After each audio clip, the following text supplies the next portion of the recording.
કતારગામના બ્રિજને December સુધીમાં પૂર્ણ કરવા અલ્ટિમેટમ અપાયો હતો। મેયર દક્ષેશ મેવાણીએ ઇજારદારને અલ્ટિમેટમ આપ્યો હતો। અધિકારી કોન્ટ્રાક્ટર સાથે મેયરની સ્થળ વિઝિટ કતારગામ બ્રિજને જોડવા માટે ડિસેમ્બર સુધીમાં પૂર્ણ કરવા અલ્ટિમેટમ આપવામાં આવ્યું હતું। કતારગામના બ્રિજને ડિસેમ્બર સુધીમાં પૂર્ણ કરવા અલ્ટિમેટમ આપવામાં આવ્યું છે। મેયર દક્ષેશ મેવાણીએ ઇજારદારને અલ્ટિમેટમ આપ્યું છે। અધિકારી કોન્ટ્રાક્ટર સાથે મેયરની સ્થળ વિઝિટ કતારગામ બ્રિજને ડિસેમ્બર સુધી પૂર્ણ કરવા અલ્ટિમેટમ આપવામાં આવ્યું હતું। 3 વર્ષમાં 67% કામ કરનાર ઇજારદાર શું કરશે તે પ્રશ્નાર્થ। કતારગામ ગજેરા સર્કલ પાસે નિર્માણાધીન રત્નમાળા ફ્લાયઓવરનું 33% કામ બાકી છે અને ડિસેમ્બર સુધીમાં પૂર્ણ કરવા ઇજારદારને અલ્ટિમેટમ અપાયું હતું અને કામ ન થયું હોય તો કડક કાર્યવાહી કરવામાં આવશે તેમ જણાવવામાં આવ્યું હતું।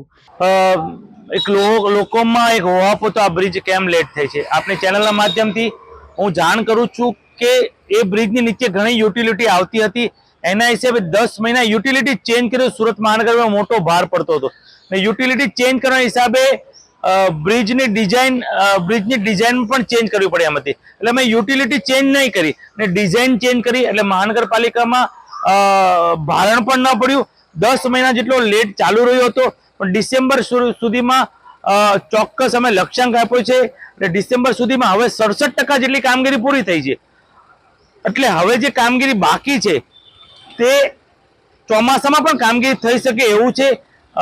ગટર અને સ્લેબનું કામ બાકી છે એટલે ડિસેમ્બર સુધીમાં આ બ્રિજ સુરતને સમર્પિત અમે કરી દઈશું। Reporter Arvind Rathod, Janadesh news, Surat.